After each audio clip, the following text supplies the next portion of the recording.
বিশ্ববাজারে ডলারের মূল্য ১৩ মাসের মধ্যে সর্বোচ্চ, ৪০ বছরের মধ্যে সর্বনিম্নে জাপানি ইয়েনের দাম। যুক্তরাষ্ট্রের কঠোর অভিবাসন নীতি বাস্তবায়নের লড়াইয়ে বড় ধরনের আইনি জয় পেয়েছেন ট্রাম্প, সীমান্ত সুরক্ষায় শক্তিশালী হাতিয়ার হিসেবে উল্লেখ। নিউ ইয়র্কে প্রায় ১০ লাখ বাড়ির ভাড়া বৃদ্ধি স্থগিত, নতুন মেয়র মামদানির নির্বাচনী প্রতিশ্রুতির বড় জয় এটি।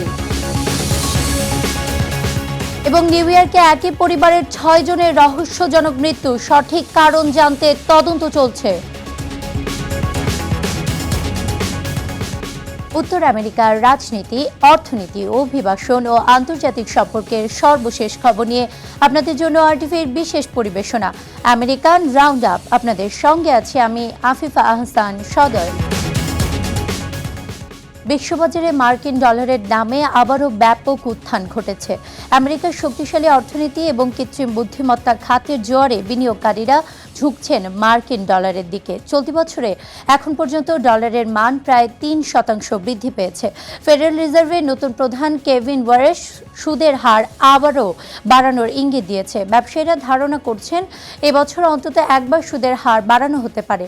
ডলারের এই একচেটিয়া আধিপত্যের কারণে জাপানি ইয়েনের দাম ৪০ বছরের মধ্যে সর্বনিম্নে নেমে গেছে। চাপের মুখে পড়েছে ইউরো সহ বিশ্বের অন্য সব দেশের মুদ্রা।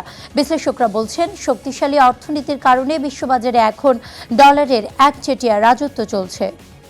যুক্তরাষ্ট্রে আগামী ৪ জুলাইয়ের মধ্যে নবায়নযোগ্য জ্বালানির কর ছাড় সুবিধা পেতে সৌর বিদ্যুৎ প্রকল্পগুলোর মধ্যে তুমুল প্রতিযোগিতা শুরু হয়েছে। মার্কিন প্রেসিডেন্ট ডোনাল্ড ট্রাম্পের ২০২৫ সালের ট্যাক্স আইনের অধীনে দীর্ঘ ২০ বছরের পুরনো এই ভর্তুকি বন্ধের সিদ্ধান্ত নেওয়া হয়েছে।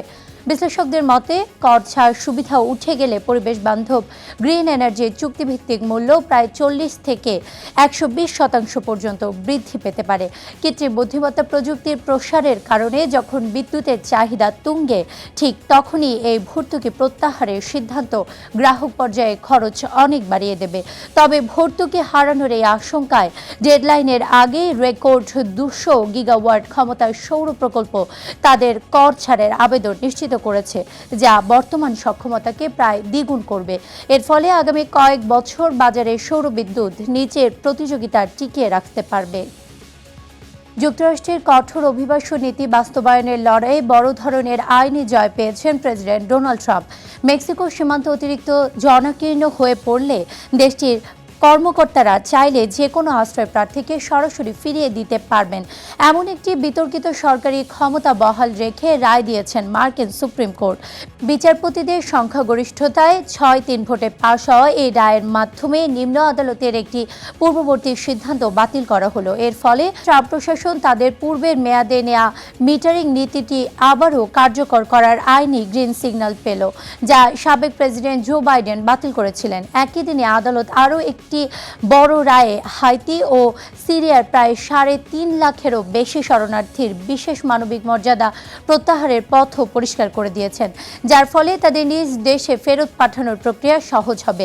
দেশটির হোমল্যান্ড সিকিউরিটি বিভাগ এই রায়কে স্বাগত জানিয়ে একে সীমান্ত সুরক্ষার একটি অত্যন্ত শক্তিশালী হাতিয়ার হিসেবে উল্লেখ করেছে। যুক্তরাষ্ট্রে প্রেসিডেন্ট ডোনাল্ড ট্রাম্পের কঠোর অভিবাসন নীতি বাস্তবায়নে বড় সমর্থন দিচ্ছেন দেশটির সুপ্রিম কোর্ট। আদালত একের পর এক রায়ে ট্রাম্পের গণ ডিপোর্টেশন বা বহিষ্কার প্রক্রিয়াকে বৈধতা দিচ্ছে।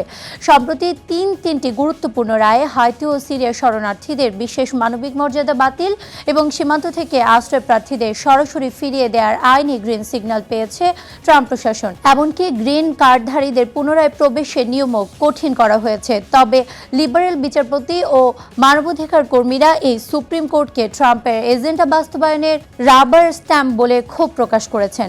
এখন সবার চোখ সোমবারের সম্ভাব্য রায়ের দিকে, যেখানে ট্রাম্পের জন্মসূত্রে নাগরিকত্ব বাতিলের আদেশটি টিকবে কিনা তা নির্ধারিত হবে। মার্কিন প্রেসিডেন্ট ডোনাল্ড ট্রাম্প ও তার প্রশাসনের বিরুদ্ধে মামলা দায়ের করেছেন আন্তর্জাতিক অপরাধ আদালতের ৩ বিচারক। গত বছর নিজেদের উপর আরোপিত নিষেধাজ্ঞাকে চ্যালেঞ্জ করে আইনি পদক্ষেপ নেন তারা। বিচারকদের দাবি, ট্রাম্প প্রশাসনের আরোপিত সেসব নিষেধাজ্ঞা বেআইনি। স্থানীয় সময় বুধবার নিউ ইয়র্কের ম্যানহাটনের ফেডারেল আদালতে মামলাটি রুজু করেন কানাডার বিচারক কিম্বারলি প্রোস্ট, উগান্ডার বিচারক সলোমি বালুঙ্গি বোসা এবং বেনিনের বিচারক রেইন অ্যান্ডিলেট সোফি। তারা বলেন, বিচারকদের শাস্তি দেয়া এবং তাদের ওপর চাপ প্রয়োগের উদ্দেশ্যে এসব নিষেধাজ্ঞা আরোপ করা হয়েছিল। ইসরায়েলের প্রধানমন্ত্রী বেনিয়ামিন নেতানিয়াহুর বিরুদ্ধে গ্রেফতারি পরোয়ানা জারি এবং আফগানিস্তানে মার্কিন সেনাদের বিরুদ্ধে যুদ্ধাপরাধের অভিযোগ তদন্তের অনুমোদন দেওয়ায় বিচারকদের ব্যাপারে ওই পদক্ষেপ নেয় ট্রাম্প প্রশাসন। যুক্তরাষ্ট্রের ক্যালিফোর্নিয়া অঙ্গরাজ্যের কোটিপতি ধনীদের ওপর অতিরিক্ত কর আরোপের প্রস্তাবের ভাগ্য নির্ধারণ হতে যাচ্ছে আগামী নভেম্বরের নির্বাচনে। প্রভাবশালী শ্রমিক ইউনিয়নের অনড় অবস্থানের কারণে তীব্র সমালোচনা সত্ত্বেও প্রস্তাবটি চূড়ান্ত ব্যালটে অন্তর্ভুক্ত করা হয়েছে। বিলিয়নিয়ার ট্যাক্স নামে পরিচিত এই আইন পাশ হলে স্বাস্থ্যসেবা খাতের ঘাটতি মেটাতে ধনকুবেরদের ওপর এককালীন 5% কর আরোপ করা হবে, যার লক্ষ্যমাত্রা প্রায় $100 বিলিয়ন রাজস্ব আদায়। তবে ডেমোক্র্যাট দলীয় গভর্নর গ্যাভিন নিউজম এবং সিলিকন ভ্যালির প্রযুক্তি খাতের শীর্ষ ব্যবসায়ীরা এর তীব্র বিরোধিতা করেছেন। গুগল সহ প্রতিষ্ঠাতা সের্গেই ব্রিন এই প্রস্তাবের বিরুদ্ধে প্রচারণার একাই বড় অঙ্কের অনুদান দিয়েছেন। সমালোচকদের আশঙ্কা, অতিরিক্ত করের কারণে অতি ধনীরা ক্যালিফোর্নিয়া ত্যাগ করলে রাজ্যটি দীর্ঘমেয়াদে স্থায়ী আয়কর রাজস্ব হারাবে। নিউ ইয়র্ক সিটিতে প্রায় 10 লাখ অ্যাপার্টমেন্টের ভাড়া আগামী 2 বছরের জন্য অপরিবর্তিত রাখার এক ঐতিহাসিক ঘোষণা দেওয়া হয়েছে। সিটির রেন্ট গাইডলাইন্স বোর্ড 7-1 ভোটে এই ভাড়া ফ্রিজ করার প্রস্তাব পাশ করে। নতুন মেয়র জোহরান মামদানির নির্বাচনী প্রতিশ্রুতির বড় এক জয় এটি। এর ফলে সিটির 25%-এরও বেশি সাধারণ কর্মজীবী মানুষ সরাসরি উপকৃত হবেন। তবে ক্ষুব্ধ বাড়ির মালিকরা বলছেন, এর ফলে বাড়ির রক্ষণাবেক্ষণ খরচ চালানো অসম্ভব হয়ে পড়বে। পক্ষপাতিত্বের অভিযোগ তুলে ভোটের ঠিক আগে ল্যান্ডলর্ড প্রতিনিধি ক্রিস্টিনা স্মিথ বোর্ড থেকে পদত্যাগও করেছেন। তা সত্ত্বেও মেয়র মামদানি এটিকে সাধারণ মানুষের জন্য এক ঐতিহাসিক স্বস্তির দিন হিসেবে উল্লেখ করেছেন। নিউ ইয়র্ক অঙ্গরাজ্যের মেকানিকভিল শহরে একই পরিবারের 6 সদস্যের মরদেহ উদ্ধার করেছে পুলিশ। নিহতদের মধ্যে রয়েছেন 64 বছর বয়সী অ্যামি স্টেটম্যান, তার 44 বছর বয়সী মেয়ে সারা মায়ার্স এবং সারার 4 শিশু সন্তান। পুলিশের প্রাথমিক ধারণা, অ্যামি স্টেটমেন্ট প্রথমে মেয়ে ও 4 নাতি নাতনিকে হত্যা করেন এবং পরে নিজেও মারা যান। প্রতিবেশীরা দীর্ঘদিন তাদের না দেখেও উদ্বেগ প্রকাশ করলে পুলিশ অ্যাপার্টমেন্টে গিয়ে মরদেহগুলো উদ্ধার করে। তদন্তে দেখা গেছে শিশুদের একজনকে ধারালো অস্ত্র দিয়ে হত্যা করা হয়েছে এবং অ্যাপার্টমেন্ট থেকে প্রচুর ঔষধ উদ্ধার করা হয়েছে, যা বিষ প্রয়োগের ইঙ্গিত দিচ্ছে। ঘটনাস্থল থেকে একটি হাতে লেখা চিরকুটও পাওয়া গেছে, যেখানে অ্যামি স্টেটম্যানের সম্পৃক্ততার ইঙ্গিত রয়েছে। তবে মৃত্যুর সঠিক কারণ জানতে এখনও তদন্ত চলছে। যুক্তরাষ্ট্রের ফিনিক্স মার্কিউরির খেলোয়াড় অ্যালিসা থমাস ইন্ডিয়ানা ফিভারের তারকা গার্ড কেটলিন ক্লার্কের গলায় আঘাত করার কারণে তাকে 1 ম্যাচের জন্য নিষিদ্ধ করা হয়েছে বলে জানিয়েছে WNBA। ঘটনাটি ঘটে বুধবার রাতে ম্যাচের দ্বিতীয় কোয়ার্টারে, যখন বলের জন্য লড়াই চলছিল। সেই সময় থমাসের হাত ক্লার্কের গলায় লাগে। মাঠে তখন কোনো ফাউল ধরা হয়নি, যা পরে ফিভার কোচ অগ্রহণযোগ্য বলে মন্তব্য করেন। পরে লিগ রিভিউ করে এটিকে নন বাস্কেটবল অ্যাক্ট হিসেবে চিহ্নিত করে ফ্ল্যাগ্রেন্ট ফাউল ঘোষণা করে এবং 1 ম্যাচ নিষেধাজ্ঞা দেয়। আগামী শনিবার তিনি খেলতে পারবেন না। ক্লার্ক ওই ম্যাচে 19 পয়েন্ট করলেও তৃতীয় কোয়ার্টারে ইনজুরির কারণে মাঠ ছাড়েন। অ্যাপল ও মাইক্রোসফট তাদের প্রধান কিছু পণ্যের দাম বাড়ানোর ঘোষণা দিয়েছে, কারণ বিশ্বজুড়ে মেমোরি ও স্টোরেজ চিপের তীব্র ঘাটতির কারণে উৎপাদন খরচ উল্লেখযোগ্যভাবে বেড়ে গেছে।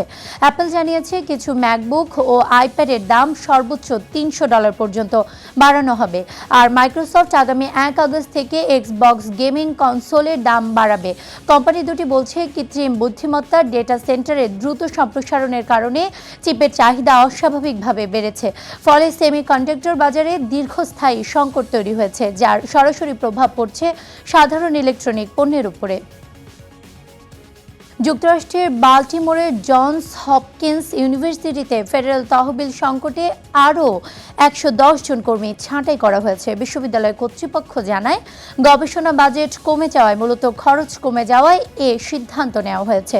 গত বছরও USAIDর $80 মিলিয়ন অনুদান বন্ধের পর আরও প্রায় 2000 কর্মী ছাঁটাই করা হয়। এর ফলে এবারের ছাঁটাই পুরোপুরি প্রশাসনিক পরিকাঠামোর আঘাত। এর আগেও বার্ষিক ইনক্রিমেন্ট বন্ধ, নতুন নিয়োগ স্থগিত, মূলধনজনিত ব্যয় 20% কমানোর মতো পদক্ষেপ নেয় বিশ্ববিদ্যালয়টি। মূলত ট্রাম্প প্রশাসনের NIH অনুদান কমানোর সিদ্ধান্তকে এই সংকটের প্রধান বলা হচ্ছে। যুক্তরাষ্ট্রের কংগ্রেসে সেভ আমেরিকা অ্যাক্ট নামের একটি ভোটিং আইনকে কেন্দ্র করে রাজনৈতিক অচল অবস্থা তৈরি হয়েছে।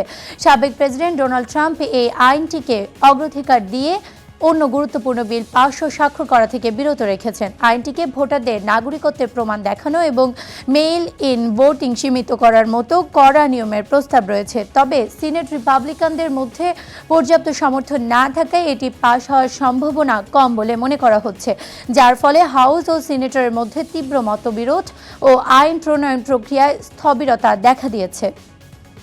এ পর্যন্তই আমেরিকান রাউন্ড আপ। উত্তর আমেরিকার গুরুত্বপূর্ণ সব আপডেট পেতে আরটিভির সাথেই থাকুন। মতামত জানান আরটিভির সামাজিক যোগাযোগ মাধ্যমে। সবাই ভালো থাকুন।